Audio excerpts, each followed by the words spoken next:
Stinky dead people. So they go in, there's flies everywhere. Of course there is, yeah. The doors and the windows are shut. Where are them flies from? What do you mean? Do you know that thing, reincarnation? Yeah. I think there it is. There's an example of it, how there was no flies in there. A body rots away. Out of the body comes flies, so you live on. Or, out of the body comes flies from the maggots that were in the body. Well, okay, maggot then. So we've gone on, we've lived on. What do you mean? I'm just the saying fly now, it isn't lived a on. reincarnation of the maggot. The maggot is the larval stage of the fly. No, but forget all the maggot fly. Right. Think about going from man to a fly. What are you talking about? I'm saying the windows and the doors on this house was shut tight. Now, your question flies is... had got in. They hadn't got in. They had got in? They hadn't. They'd already there. We're surrounded by them. We've probably got fly eggs on us now. Well, all I'm saying is, it's weird that them flies were in there when they weren't in there. I don't think this fella would have had loads of fly eggs on him. But I just think it's a bit odd. Why? What do you mean? I just think there was loads of them. You didn't see it. But it only takes one fly to lay loads of eggs. Yeah, but... So you think it's wiser to ignore Ricky's answer and go with your ghostly supernatural reincarnation one? You think that's the wise, sensible way to go? I just think it's a bit odd how every time someone's got fly eggs on them. So that, to you, is less of a chance of happening than when you die, some of you turns into flies. Fly parts. Well, that happened when my dad chucked a turkey away in a bin. And it was only in there for about a day. I went to go and put, like, a crisp packet in the bin at the end of the garden and what have you. Picked the lid off, full of flies. Yeah. Now, the bin lid. Yeah. It's like a constant fight with his own brain. Was fairly sealed and what have you. Yeah. Again, it's the turkey living on. No, it's not. We're it's all the fact the that same. while it was out on the table... It hadn't been out on the table. We didn't eat it in the end because it had feathers on it. My mum said, I'm not doing that. Yeah, but what do you mean it had feathers on it? My dad got it off a mate and said, yeah, I've got this for Christmas, but it was still virtually alive. And my mum said, oh, I'll just get one from the supermarket. So we put it in the bin. Yeah. So what I'm saying is... I'm telling you, the eggs were already on it, mate. It's just an idea I've had. It's a theory. Everyone's allowed one. But it's bollocks. Good choice, Carl, cheers. What are you thinking, Carl? What have you been doing this week? What's been going on? Yeah. You'd be miserable because of the heat, obviously. That's getting me down. Yeah. It's just the way people wander about as well with next to now on. Yeah. I'm always amazed by the men, because there's a certain breed of man. Sometimes it's kind of builders, mechanics, taxi drivers, van drivers, but not necessarily students, all sorts of guys.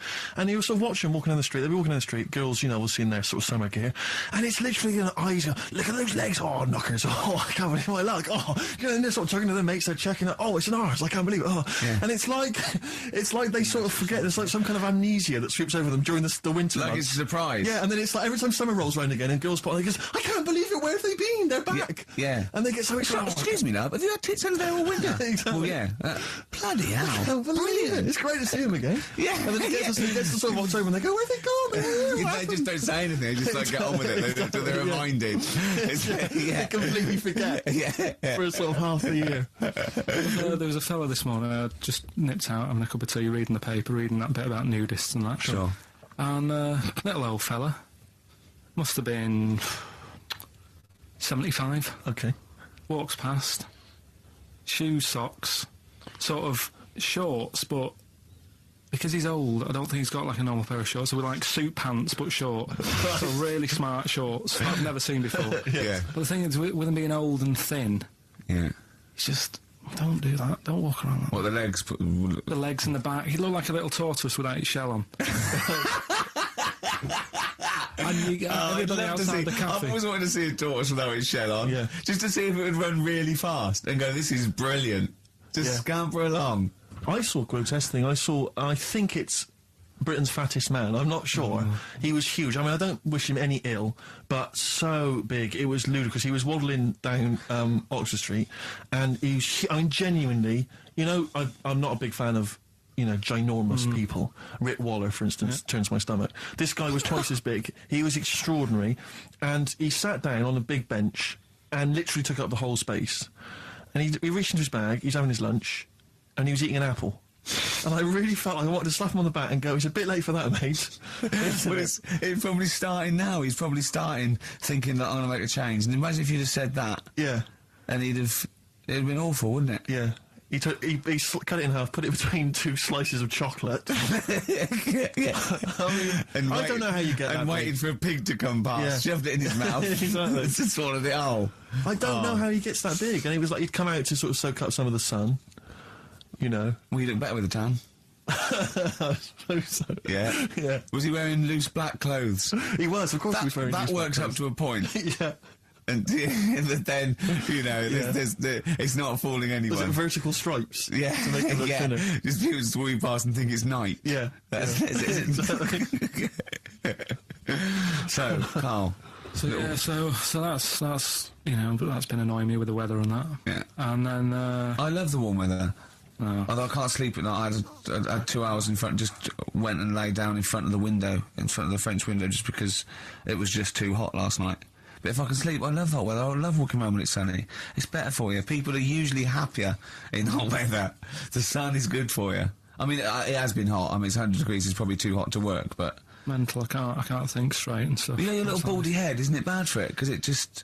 Doesn't it get you make your brain a little bit hot? Well, I mean, I'm just got my head on show. What about the nudists? Worry about them before you worry about me. Right? But no, another thing that happened in the week, you know, I've just had builders round, sorting the kitchen out. Yeah, sure. So virtually skint. But another problem happens. Boiler starts playing up. Right. Right. So, and you've got to have a shower in this weather. You've got to be able to have a shower and that and freshen up and what have you. Well, I have a shower every day anyway. I mean, 2 sometimes, but yeah. Yeah, but if you haven't got any hot water, you can't, can you? Right? Cold shower's alright, isn't it? Mm. Go on. So anyway, fella comes round. Yeah. 90 quid. 90 quid. 90 quid. All he did, turns up, says, oh, yeah. Just bang it. 90 quid. Bang the boiler. That's 90 quid. Last time I banged a boiler, it cost me 90 quid. And there was a lot of leakage then. Yeah. So I you know... I understand where you're coming from. Yeah. I do sympathise. But you know, like, I catch them out as well. Do you know, like, you know, I know they're up to no good and stuff. They don't earn the money. Sure. And he was in the bathroom, so I sort of creep up and I try and stick my head round the door to see what he's up to. When a bloke in the bathroom? Right. That's weird, isn't it? So you creep up to a man in the bathroom and put your head around without seeing you? Go on, though. Fair enough. Right, do you want to go over what happened that time when we were in the pub and I go to the toilet and you're trying to get in? What happened? Is that normal? Go on, what happened? Go on, I'm not ashamed. What happened? Go on, say it. Say it. What happened? Well, don't start a story and then don't finish it. We'll do it later. He was in the cubicle, and he got in the cubicle to have a piss to avoid me annoying him, right? So what I did, I got some of that liquid soap, and I just put it over and squirted on him, and he came out going, look, it looks like someone's just effing jizzed on me. I've got effing jizz on me back. I had to walk through Soho without me back. I was walking through Soho, and when was it we had to go to the, when we went to the Ivy with those people? Wednesday. Or something like that, yeah. We had a business meeting, right? And we were walking around the Ivy, it was about 11:30, and I was going down Old Compton Street, and as I got to just going past Mamma Mia, something hit me on the shoulder. I looked down, and obviously it was bird shit, but just for a split second, I thought it looked like jizz, and I just thought, oh God, because no, and I sort of wiped it off, and I thought, right, I got to wash my hands and like get in. It obviously wasn't jizz. It was pigeon shit or something, right? But I had this pamphlet once when I was at ULU. Terence Higgins Trust left this pamphlet, and it was all stuff like safe sex, and it was stuff like. Honestly, I swear, it said things like, you don't have to have full anal intercourse. It said you can do lots of other things with your lover, like... It said, like come with some fruit, e.g. a melon. It says, with friends, just come on the back of one of them, right? And then this is the bit that made me think, and I thought, oh my God, when I looked down sort of my shoulder, it says, come out of a window. Yeah, on any passing celebrity.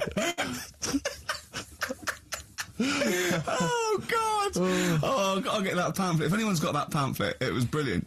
So, yeah. Good, right, well, let's play a Do you record. reckon Noel Edmonds did stuff like this on his show? He's back. Oh, dear. Elbow.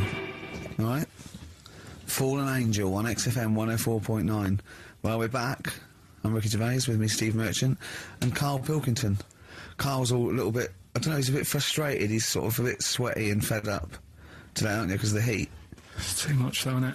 He was taken out, he was sort of, he wanted to fight. You know, he doesn't usually like to fight. I sort of like lead on him and try and rub his head. Yeah. But today he was sort of leading it. He was sort of like getting a little bit...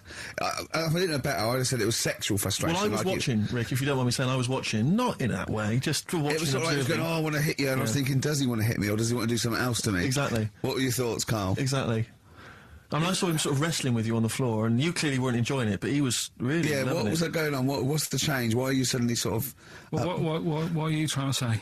No, I'm not, I'm just saying it was weird that you suddenly, it was like you were, ooh... You're saying a bit gay? No. Is that what you're saying? No, but what was... Suzanne accused me of that in the week. Why? For being a bit gay. She said, I'm sure you're gay. Why? Just because I was moaning about stuff. She said, oh, you're a drama queen.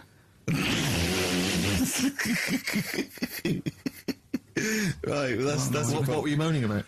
Not having enough gay sex? No, that she didn't have a knob. Yeah. It's going, oh, why don't you get yourself a nice little knob? Yeah. I mean, can I call you Frank, please? Could you wear this false beard? Yeah. It's just, well, we'll talk about it later. It was about the Seven Wonders. I just wasn't that impressed. He wasn't impressed by him. He said, well, we'd say that, yeah, well, we got a top show coming up, haven't we? But if you are a little bit, kind of, just a little bit sexually, you know, don't be afraid to let it out. I mean, if you want us to relieve you of it... I'll tell you what, let's have a little bit of Maggie May by Rod. Oh, it's some beautiful play day. Killing a Georgie? That's your favourite song, isn't it? Oh. That's weird, isn't it? Strange, isn't it? That's weird. I'd like to hear Rod Stewart singing about a lovely lady, please, Carl. As would I. You can picture whatever you want. Okay then, well, you're going to hate this then. I've brought in the concise Oxford Dictionary of Quotations. Now, just look at some of your favourites. I'd suggest going straight to things like Wilde, or Newton, or Churchill, or You're a big fan of Churchill? Yeah, like oh well, he's the boy. Yeah, right, okay, let's go through that old Kramer, blah, blah. Newton, right, right, here's a famous one, okay? This is Isaac Newton. If I have seen further, it is by standing on the shoulders of giants. Do you like that one? So there's meaning in it? Yeah. Well, he hasn't actually stood on the shoulders of giants. So remember, he's an amazing inventor and mathematician, and he discovered the incredible laws of the universe, and he's saying, yeah, okay. If you want a good view, move into a multi-story. He's saying, right, if I have seen further than the people, and he's being modest here, it's because I've stood on the shoulders of giants to get that view. If it weren't for all the people that have come before him, with their great insight and knowledge, he wouldn't have seen what he's seen. He's taken his learnings, and those people have given him just say that. Instead of making up... That's what I've got a problem with. People don't say what they mean. Poetry, art, and...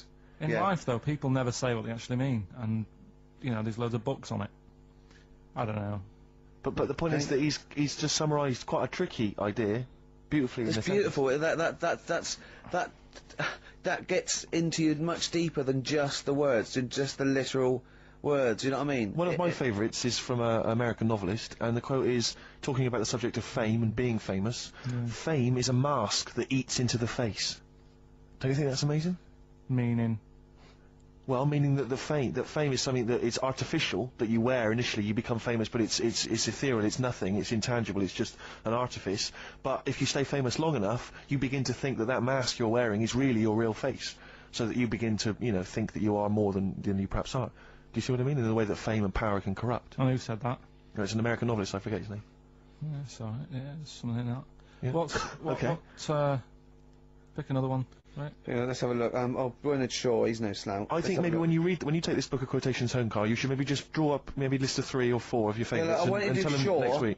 I want to do Shaw, Wilde, I look at Shakespeare as well, you know, he's...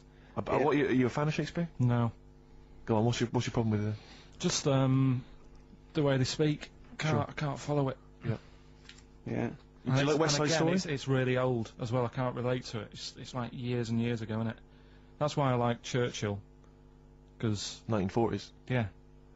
Look at this. Look at this. This is Shaw. Okay. There are 2 tragedies in life. One is not to get your heart's desire. The other is to get it. Again, how would you see that in your little? Well, that's one homework then. I'll mark that. That's your homework. You got to work that out. You've got to tell me what you think of it. Say again? Don't ask Suzanne. It's there. All right. There are 2 tragedies in life. One is not to get your heart's desire. The other is to get it. Okay? Take that home with you, and we'll be hearing Carl come up with some amazing quotations next week. Yeah, pick out your favourites. Now I'd like to play a song for the lovers while he's thinking. No, I don't think we've got the lovers lined up. Oh, what have we got? Bit of hip-hop. It's hip-hop hooray. Oh, is it? Yeah, everyone's a big fan. I played something from this last week. It's this new album from Nerd, In Search Of. It's been re-recorded by the lads, I don't know why. And anyway, it's particularly good. We played last week Things Are Getting Better. This is the one we have played in the past, actually. Bobby James.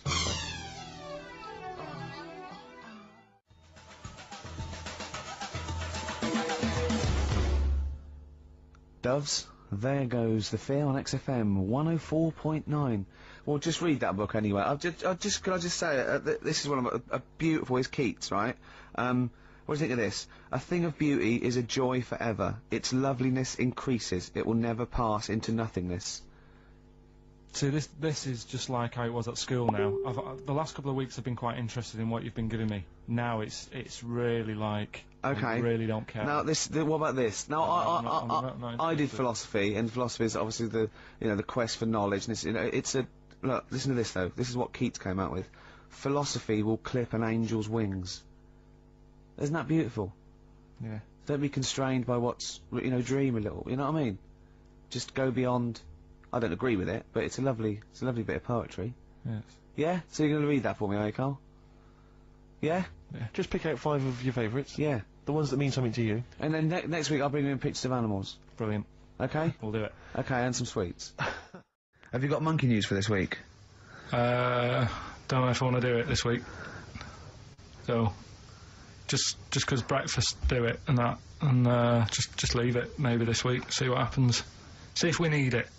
We'll see. Sometimes I don't know. Play a record a minute, Carl. I'll talk to you off air. Play a record. Well, what? What's the email address again? ricky.gervais@xfm.co.uk. Okay. Right? That's where the email the answer's in. So we've got to remind you whose show it is. Play a record. Right. Radiohead, they're there. Like everything they ever do, that's grown on me more and more. That is brilliant. XFM 104.9, Ricky Gervais, Steve Merchant, Carl Pilkington. Well, you know what it's time for, don't you? Oh, chimpanzee that monkey news. It always gets me, that jingle. It's a joy. Yeah. Once more, please. Well, Carl, do you reckon you could sort out... Do other people that have real jingles with their name on it and don't have to say who's in the room, what's happening, and do their own jingles? Well, Christian's got one for it. For Monkey News, that he does. Why is Christian doing Monkey News? I don't understand this. Because he did it ages ago. So you ripped it off of Christian? I haven't ripped it off. I said to him, there's enough Monkey News to go around. Right? But hold on, though. I don't want cast-offs. I thought this was your idea. Well, let's not do it. But what's new? Wait. What's new? What? There's Monkey News out there. I mean, if he wants to have a meeting in the week and say, well, this is the news I've got, the way I see it is, he can do it in the week. He's doing, like, the news at 10 type Monkey News. We're on a Saturday. We're like the... Jeremy Paxman Monkey News night. We look at stuff more in depth. Well, you very much get behind the Monkey News, it's true. Yeah. You sort of interpret it. You give it your own spin. You're the man behind the monkey behind the news. I mean, I know that. Yeah. So ours isn't called Monkey News anyway. It's sort of generic term like the news, but ours is called Chimpanzee That, isn't it? Yeah, but he's seen a bit of Monkey News in it. Right. So are we doing it or not? Well, I've got no reason to stop doing Monkey News.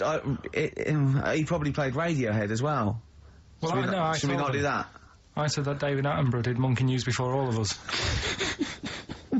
Do you know what I mean? But I personally don't listen to Christian because I don't get up that early. So, you know, I'm missing out on a lot of monkey news. I'm not saying I don't listen to it because I don't get up that early. I'm not saying it's a bad show. My point is this. There's a lot of people, I imagine, who don't listen to monkey news in the week. Perhaps they miss it or they're busy. It's nice to have a little kind of omnibus monkey news at the weekend with Carl Pilkington. So that's what this is. So we're doing it then. Let's play the jingle. Oh, chimpanzee that monkey news night. Excellent. Good. So we'll sort of get some monkey experts on maybe next week to dissect it. Right. Are you ready? Yeah. Right. There's this monkey. Right? Oh, yeah. It's called Jack. Yeah. Right. I got pally with this bloke who worked in a railway station. How? Pen pals? I don't know. I didn't say all internet, that. I'm just telling internet. you. I'm not sure. Chat rooms on the internet. So, anyway, he's helping him out all the time. It's this fella's job, right, to sort of make sure it's safe for the trains to come in, that sort of thing, right? But he's always working on his own, so he's got his mate Jack in with him, right, this little monkey. Yeah. And, you know, they're having a good time. They share lunch together and stuff like that. Anyway, it gets to a point when the fella whose job it is, right, starts getting old. And Jack, the monkey, starts getting more involved. Presumably this is a chimpanzee as opposed to a monkey, you mean? When you say monkey, it's generic term, you mean chimp usually, don't you? Yeah.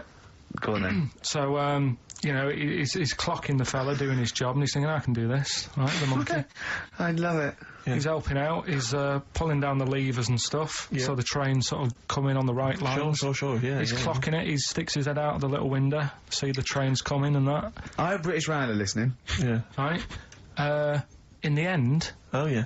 The fella whose job it is, he lost a leg for some reason, couldn't work anymore. Lovely. Gave Jack the job. Yes. Right. Okay. The railway company happy with that. I'm sure they interviewed a number of people, but he was the best monkey for the job. And that's good, isn't it? Well, it's not true. Right, once again.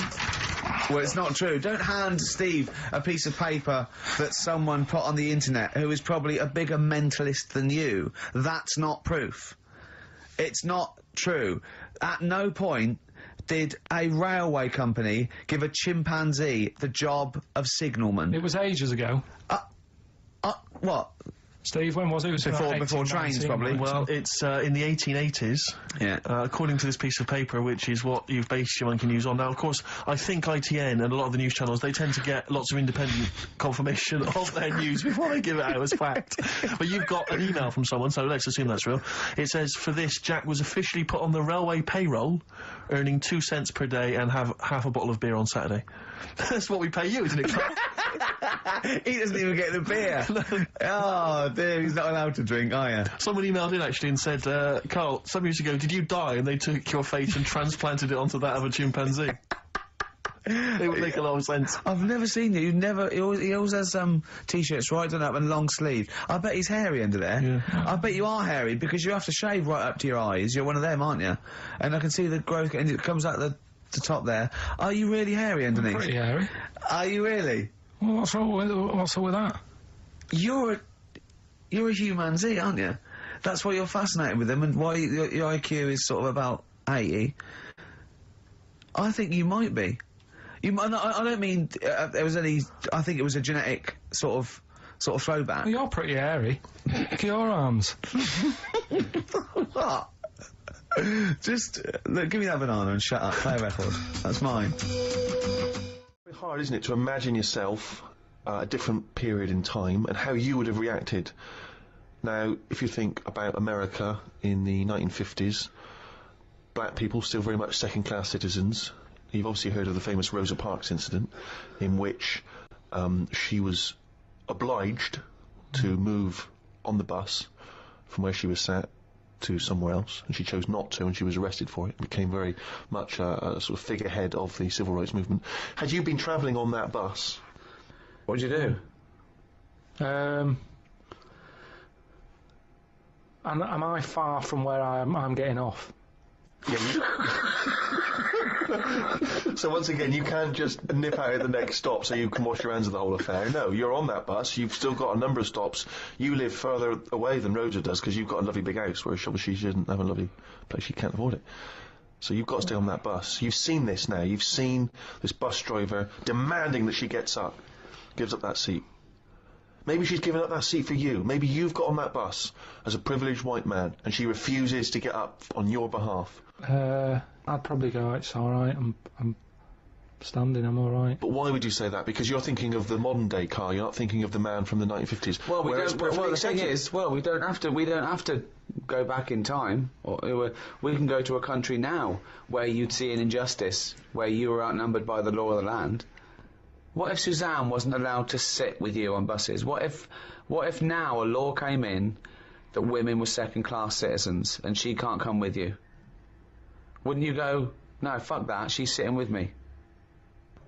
I'd say we're only going around the block. We've been to the shopping centre. We're home in 15 minutes. Can you take that bag with you? Because there's no one sat next to you down here. I'm a bit crammed in up here. There's more blokes on the bus.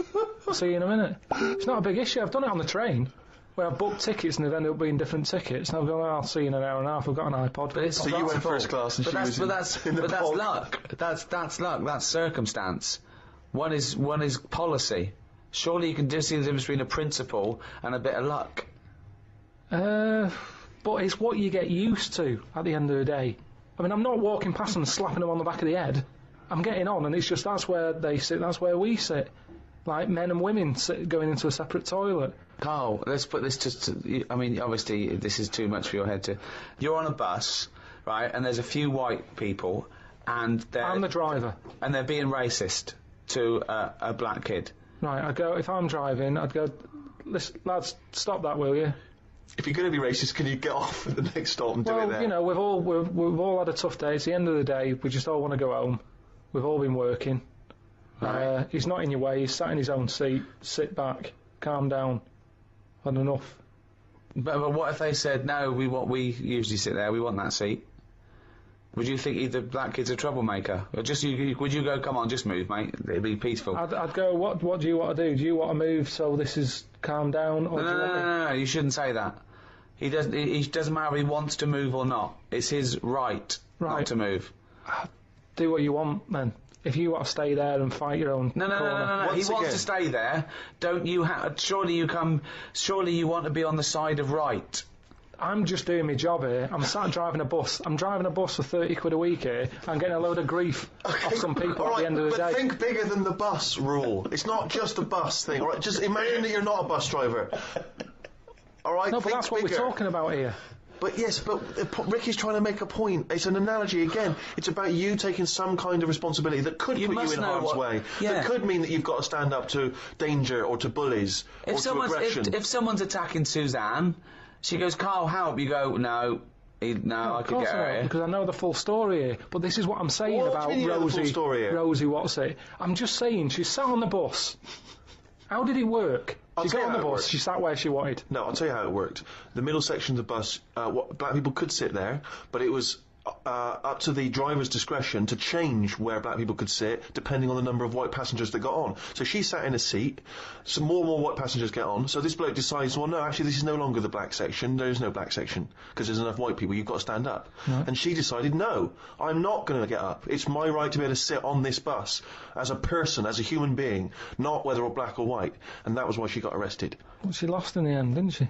What do you mean she lost in the end? There's a black president. Yeah, but it's not because of her getting on a bus. That's just because times changed. Yes, in a way it is. I don't know. Because she became a spearhead of the civil rights movement that was spearheaded by Martin Luther King. But all those little things go towards change. On a different bus, on a different day, it might not have turned out that way. That's what I'm saying. It might have been, you know, someone else who goes, get off, who's been in a right mood, might have been in the pub all afternoon. And she's there going, I'm not moving, and he's fed up, he's up to here with it. Sorry, so she's pissed up there. She's pissed up now. No, the person sat next to her. Yeah. Might have even been a black bloke. He's been working hard, and he's like, I don't want this. But it's interesting you say that. The bus pulls over, the police are called in. But you say this, it's interesting you say that, because in the Rosa Parks incident, there were a number of other black men, all of whom did stand up. I think 5 of them were there, and 4 of them stood up, and she stayed sat down. So there was 4 people there who did choose the easier route, the easier life, and she stayed sat down, and she's the one who went to prison, and she's the one who's remembered, because of what she did on that day. It's difficult, isn't it? If I was on there, I'd weigh her up. You know, is this woman doing this as like a good cause, or is she just a trouble causer? Because she just seemed like, you know, I'll do what I want. Now that's fine. You'll always get people who do what they want, and they do change the little rules along the way. But I bet when she was doing it, it wasn't like a big stand up. This is the day I'm going to do it. It's just happened to. She was fed up that day. She didn't want to get up. Lazy. She might just go around law breaking all the time, and she's remembered now because she'd made a change about bus seats. Well, when she got up that morning, did she say I'm going to do that, or has she been fly tipping before she got on the bus? This is what I'm saying. Is she just you know? No, she's not a troublemaker. She's someone who already had a burgeoning interest in the civil rights. I mean, I really thought the Rosa Parks incident was pretty cut and dry. The fact that Carl's managed to find an ambiguity in it is extraordinary. I love it. Tell me something else about Rosie Parks. Oh, for God's sake. I don't know what she's got to do to win you round, Carl. Honestly, I didn't realise it would be this difficult.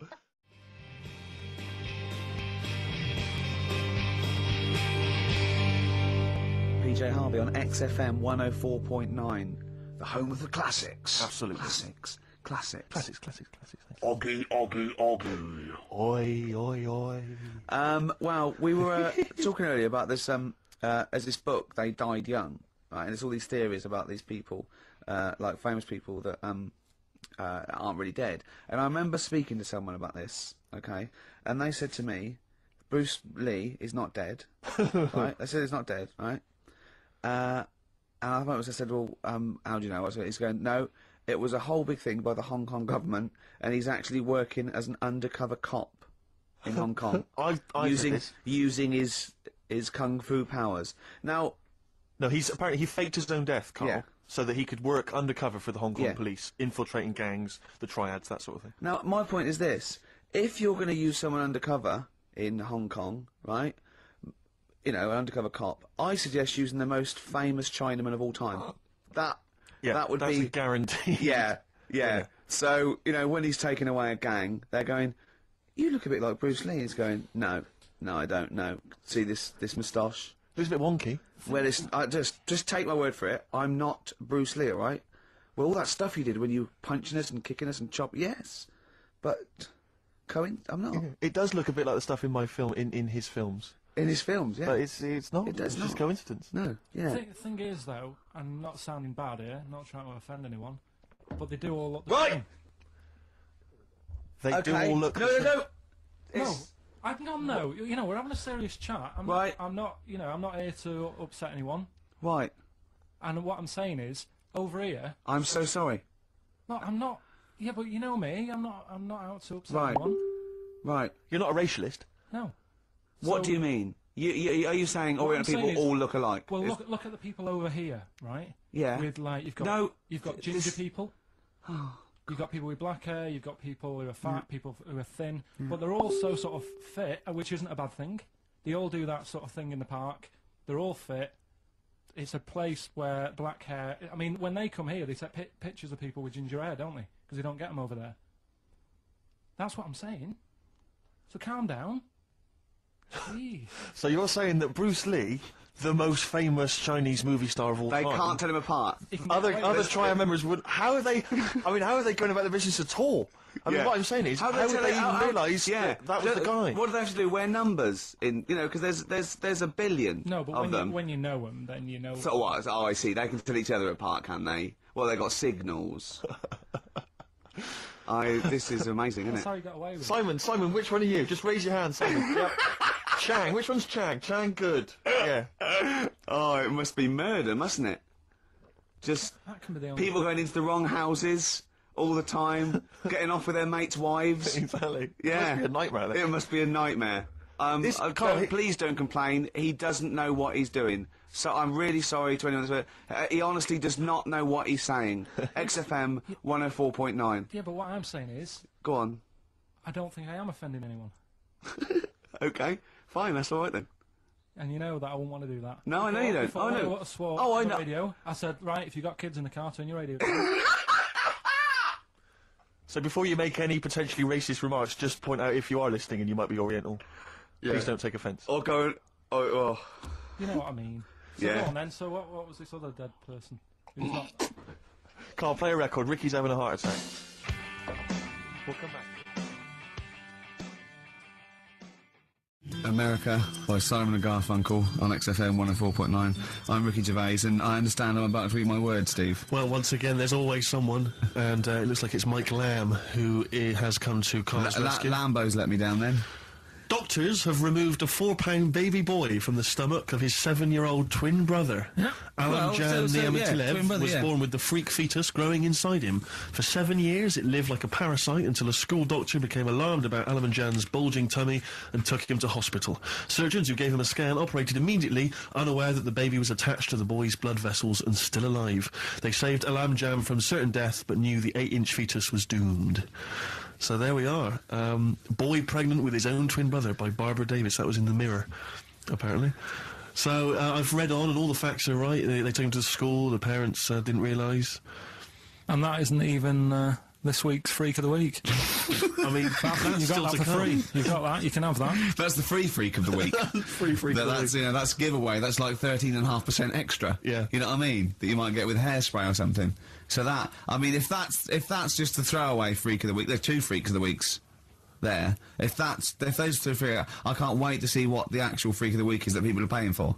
Is it incredible, Carl? I'll tell you what. Something else you can have for free. Go on. Another sort of freaky thing, right? I was watching this this programme in the week. Right? What? I don't know what it was. But it was about... I just saw this little fella on it, right? What do you mean, little fella? He was doing this history thing, Oh. right? Yeah, I know what you mean. So, is this he's found out that a Viking was a bit like him? Yeah, that's it, yeah. He was boneless or something, or he's... Well, that's the weird thing. What do you think of that, Steve? He's what? He's boneless? No, he was called Harry the Boneless or something. Yeah, but you know what you're going to get there, don't you? That's what I mean. Always have a name, Elephant Man, you know. Harry the Boneless. Where is he? You know what I mean? I'm meeting someone, waiter, what's his name? He's called Harry the Boneless. He's over there flapping around. Yeah. Yeah. He's over there in the bucket, having noodles. That's what I mean. But, do you reckon you could do that? Do you reckon you could have your bones taken out? I love talking to him! He's brilliant! It's like talking to a 5-year-old. I was asking Suzanne when she was watching it, and she was like, ask me later. Yeah, brilliant. She wanted to know about, What did you said? You were watching this programme about history, right, about Vikings. Something like that. You turned to your girlfriend and said, do you reckon you could have your bones taken out? Yeah. I love that. What do you think? That is why you are my favourite What do you mean you think you can have your bones taken out? Firstly, why would you have your bones taken out? If you've only got a small flat or something, and there isn't much room, Yeah. right? And what I mean is, would all your organs still do the stuff? No, they wouldn't. You'd just be mush. Listen, I'll teach you something now, right? The skeleton, right? Spam, yeah? Support, movement, anchorage. No, support, protection, anchorage, movement. Spam. That's what the bones do, yeah? You couldn't stand up. You wouldn't be protected because they protect his rib cage, skull, of course. Anchorage, everything holds onto it. Every muscle is tethered to pull against something, like a crane, a pulley system, so you wouldn't be able to move at all. Do you know what I mean? So you'd be in a bucket. There'd be nothing. Well, you'd die immediately, obviously. No, you can't have your bones taken out, Carl. I mean, why do you need to ask that question? Sorry, but Boneless Bob, or whatever his name was. Harry the Boneless. he presumably didn't have any bones. I mean, that's why he had that name, obviously. No, he did. No, he's got the name. Yeah, exactly. No, he was just... it was... I've had an email here from Graham, Old Kent Road. He just says, I had a dream about Carl last night. Can I sue? I've no idea what he looks like, apart from the boldness, and yet he turns up in the middle of my dream. I don't need this, it's harassment. Yeah. But people are having dreams about you now, Carl. You actually, it's like you're one of something that was created by the Brothers Grimm. I had a dream. You know when people used to have anxiety dreams, they had like an exam or something, like you suddenly go to school and you realised, oh my God, you didn't have your trousers on, or I had an anxiety dream. I assume we started off in anxiety dream about The Office, about filming The Office, and we had to film in HMV, but someone hadn't cleared it, and so we had to find an R price. And I went, oh, okay, that'll do. And as I was walking there, right, I didn't have any shoes on, which is like an anxiety dream, but I looked down and I went, so what? Yeah. So I'm so lazy now. I think even anxiety dreams don't kick into me. I'm not sure that's true. I think that's just a memory. I wouldn't be at all surprised if you turned up with the film with the office. Yeah, with going, no shoes. We don't need shoes. When we were originally doing the pilot for the very first series, obviously Ricky's the main character, he's in it all the time. It's obviously important, it's our big chance to get something made for TV, you know, it's going to launch our careers. And I turn up on the Monday, he's twisted his ankle. He has to be wheeled around in a wheelchair because he went out jogging, stepped on a tin can in the street and fell over. Who left that there? Like a 40-year-old man with brittle bone disease, he just twisted his ankle and he was out of action. It was pathetic. Yeah, that was the pilot. Absolutely pathetic. But I still turned up, Carl. That's the sort of trooper I am. Well, yeah, but you moaned the whole week. Well, I didn't like having to go around in a wheelchair, did I? It's not pleasant, you know, but in a weird way, it taught me all the problems. Do you have anxiety dreams, Carl? Do you ever lie awake worrying about stuff? Because I have a lot going on in my head. Yeah. I don't have... What do you do, rent it out to people? Is it two monkeys swinging in a tie at the moment? Yeah. I just don't have that many dreams. No. I love that. I love the fact you don't have that many dreams. Well, you haven't had a decent night's sleep since you were 14, according to you. 12. Really? Yeah, so I remember I know what you meant. I know what you mean, though, now, when sometimes you're so tired, because I'd forgotten that. You're so tired and you think, well, I'm so glad I don't have to go out tonight. I'm going to go and just lay on the couch and then go to bed. Yeah. Have you had one, Steve? Anxiety dreams, I do have them periodically, yeah. It used to be a lot of, you know, things like running to get to school in time, but, you know, suddenly your feet are running in treacle and you can hear the school bell and you I haven't had them for years. I just haven't had an anxiety dream for years and years and years. Yeah, don't know. I don't care. No, well, no, you just genuinely don't care about anything. This is the problem. You've just got to a point now where nothing bothers you, really. It's like you're just too lazy and disinterested in anything. This show, your career, my career, Carl. No, I'll never give up on Carl.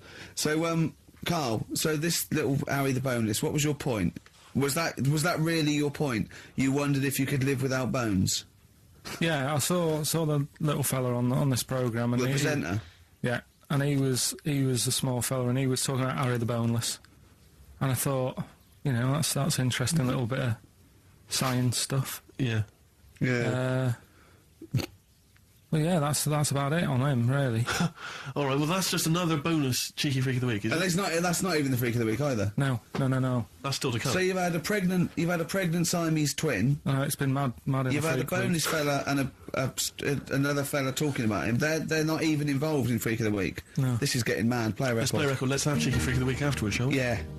Current single from Nick Cave. Can we do monkey news first? I'd rather have a cheeky freak of the week. Chimpanzee, that is only gone and written it down, the little... That's the jingle for Carl's diary, excerpts of which we read each week. Get straight into it. A band from the Conga have won the Best Newcomers in a Radio 3 competition. They use pots and pans for instruments. It says that the Conga is a poor, sad place. So why do people do that happy dance at the end of parties called the Conga? Right, one is the Congo. There's no place called the Conga.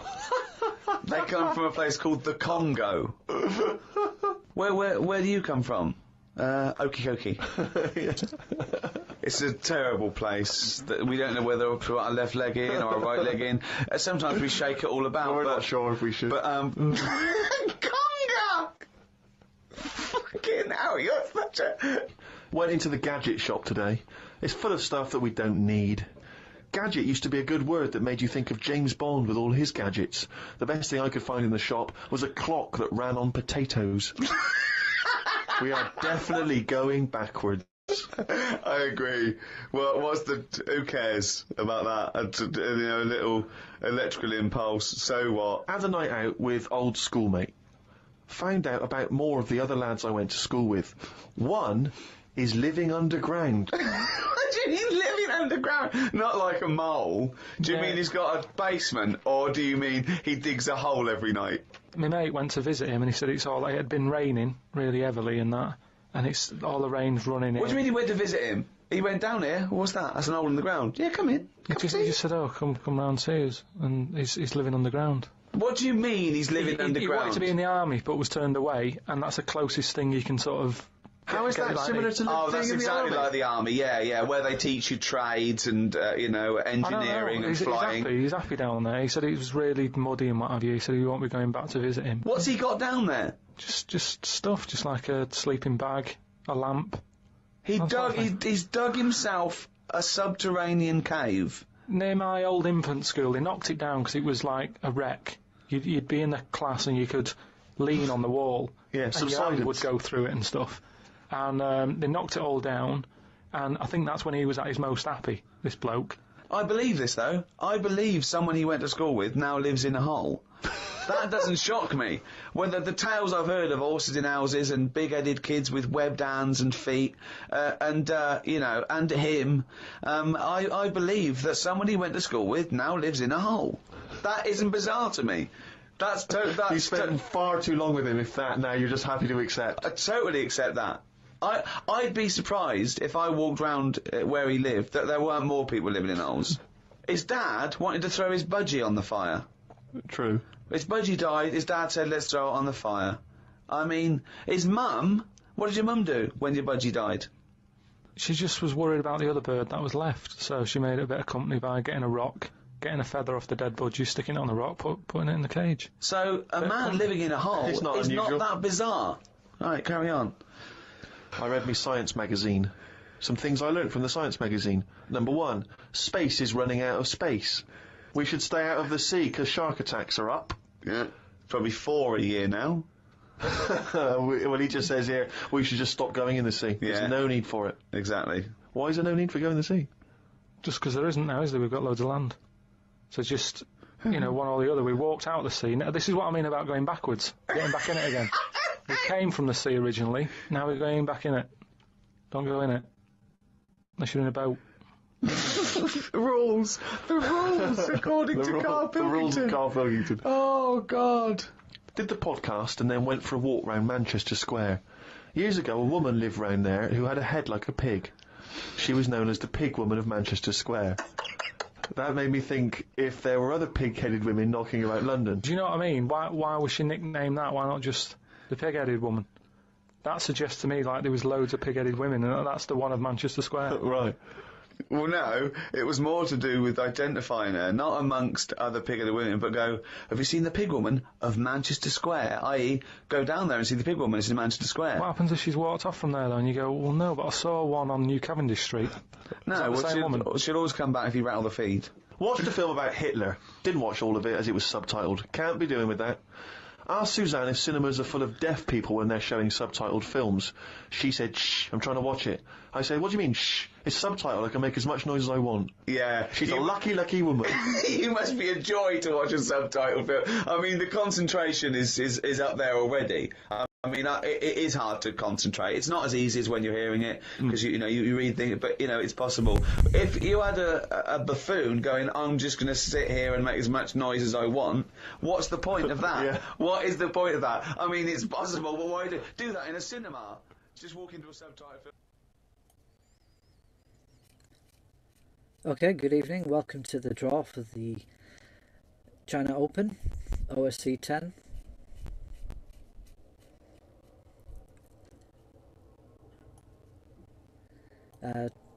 Just double checking now that no one else has entered.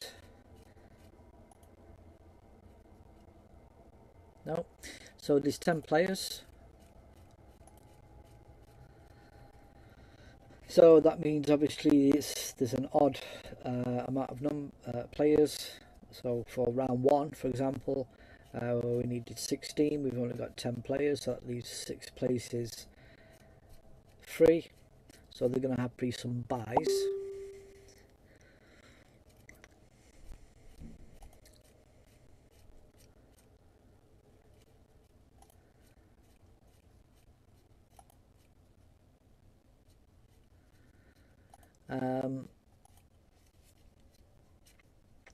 So we need to get 8 for the quarterfinal. So of the 10, so we need to randomly draw it. So we're just going to draw two matches of 4. and that's what I'm going to do on the wheel here.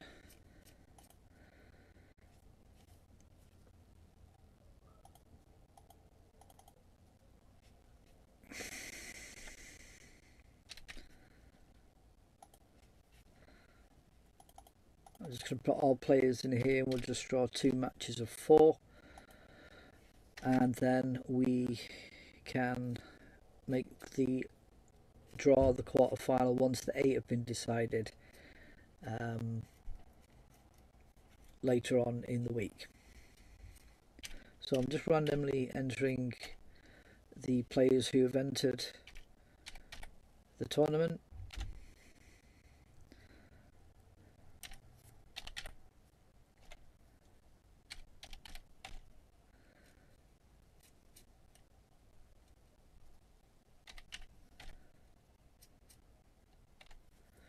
It's 1, 2, 3, 4, 5, 6, 7, 8.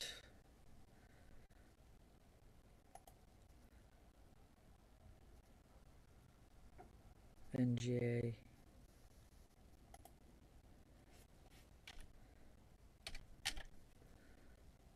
Right, so have I missed out on Mohammed? Is Mohammed in it? Yeah, Mohammed is there. So there's the 10. Just gonna adjust the wheel setup.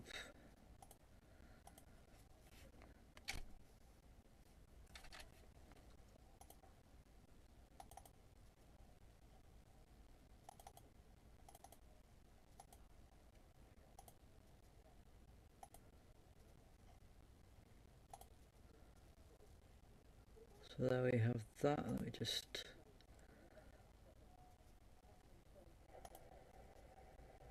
remove that. So there's the players. So what I'm going to do is I put that in there. No, I'll leave that there. Just make 4 draws, 4 players. So the first player will be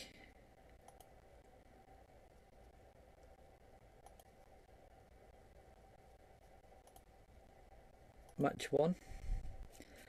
This won't be connected to the quarter-final draw. The quarter-final draw I'll make later on in the week once the 2 matches have been decided.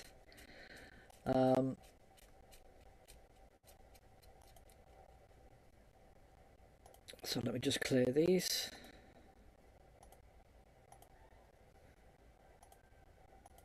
Doesn't really matter where they go in this, because it's not related to the next round where position is. So I'm just going to do the top 4 here. I'll do the rest as buys.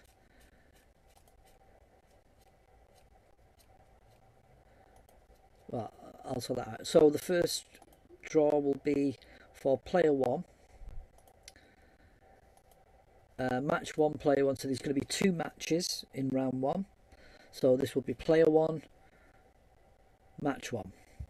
For the first player of the 10 that have entered, and the players who have entered are Mike Mora, Alan Lockett, Ronnie Temporal, Carlos Maravilla, Chris Stedman, Mushtaq Ahmed, Rafael Hagen, Jamie Anderson, Nikos Gerlias, and Mohamed Fazi. So without further ado, I'm going to make the draw. And this is for player 1, match 1 in round 1. Let's make that draw.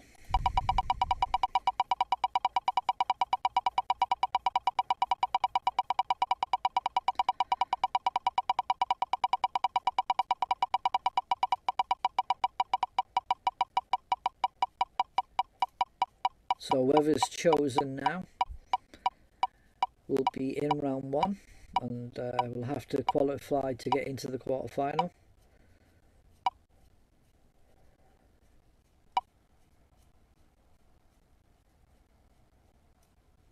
And that's Jamie Anderson. So Jamie Anderson is player 1, match 1. Now, obviously, Jamie Anderson has a final match tomorrow, Monday, so that will have to be played on Tuesday.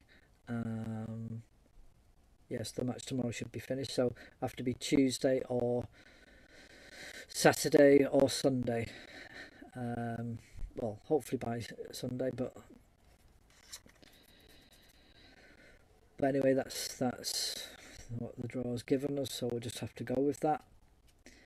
So Jamie Anderson is player 1, so this is who his opponent will be in round 1.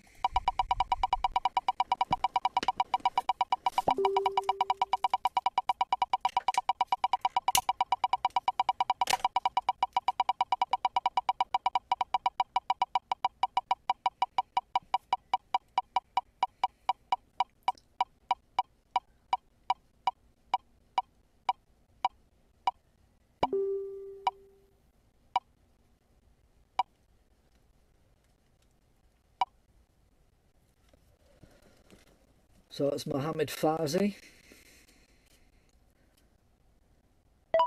Mohammed Farzi is Jamie's opponent in round 1.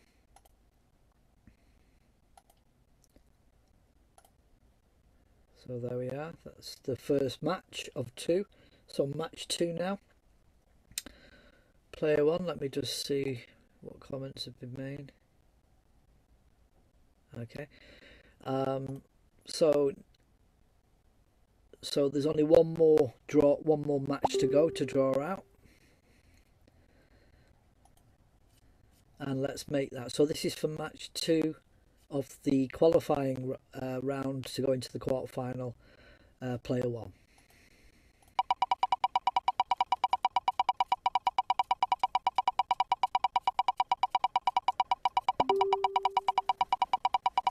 This will be first to 6.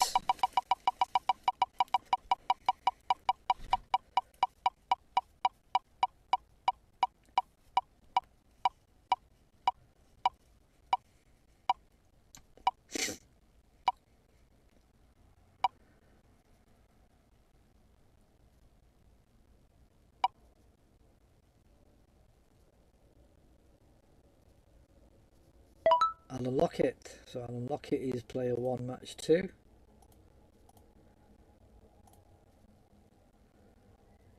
As you see there, and this final draw will be of the remaining players will be who will play Alan Lockett in match 2. The remaining players will go through to the quarterfinal. So let's make the draw for player 2, match 2.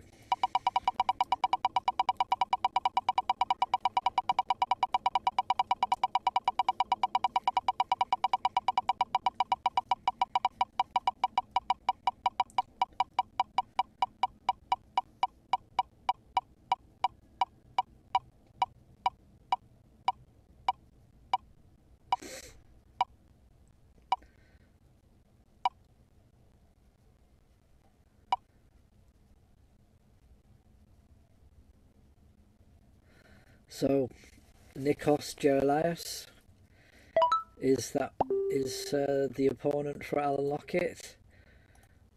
So all players high up in the seeding there have been drawn into the qualifying round. That means Carlos Maravilla gets a bye. Chris Stedman gets a bye.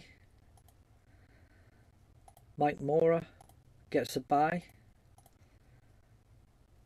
Mushtaq Hamid gets a bye.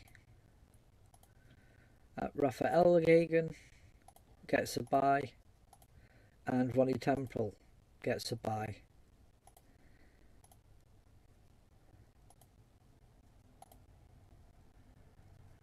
These don't represent who will play who in the quarterfinal. That will be made in another draw, but that is the draw for the China Open OSC10 starting at 10 o'clock. It's first to 6.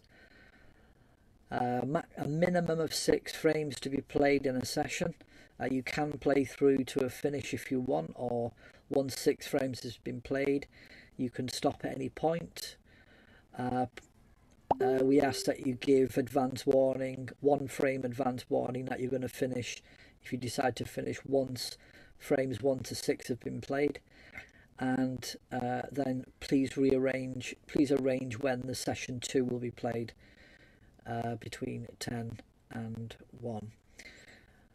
No Jasper Kuzman, so Nikos Gerlias is the favourite, followed closely by Jamie Anderson, Mike Mora, and probably also Mohamed Fawzi as well. There would be, in my view, the top 4 seeds. So that's basically it. Let's just bring up the draw on the screen. China Open. So there you see it. Alan Lockett will play Nikos Gerlias tomorrow night at 10 o'clock, and Jamie Anderson will play Mohamed Fawzi. This will have to be on Tuesday, so let me just change that.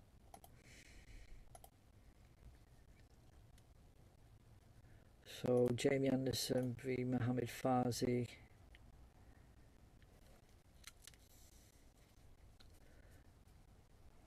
Be on Tuesday at 10.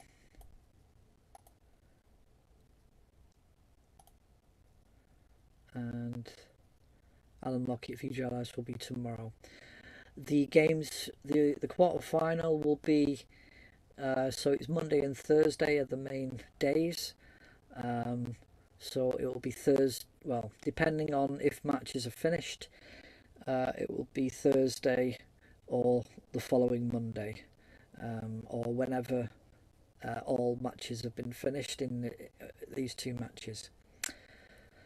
So that's just about it. Let's just confirm that. So you go, Jamie Anderson will play 22nd, for fuck's sake. Apologies there for the bad language. Should be the 29th.